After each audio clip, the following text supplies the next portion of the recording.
మీరు చేస్తున్న పని చిన్నదా పెద్దదా అని కొలిచేది మీ జాబ్ టైటిల్ కాదు, దానికి మీరిచ్చే విలువ, దాని ప్రభావం. మీరు ఎంత చిన్న పని చేసినా అది ఎవరికైనా ఉపయోగపడింది అంటే అది చిన్న పని కాదు. ఒక ఆఫీస్ బాయ్ చాయ్ అందించి పెద్ద మీటింగ్లో ఉన్న వాళ్ళకి రిఫ్రెష్ ఫీలింగ్ ఇస్తారు. ఒక రోడ్లూడ్చుకునే వ్యక్తికి నువ్వు గ్రేట్ అని ఎవ్వరూ క్లాప్స్ ఇవ్వరు, కానీ అతను లేకపోతే ఆ రోడ్లు ఎలా ఉంటాయో అందరికీ తెలుసు.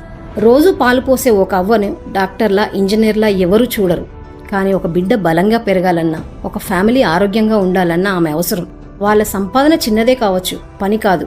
పనిలో మంచి పని చెడ్డ పని ఉంటుందేమో కానీ చిన్న పని పెద్ద పని ఉండదు. ఎవరైతే సమాజానికి అవసరమైన పని చేస్తారో అతడే నిజమైన హీరో.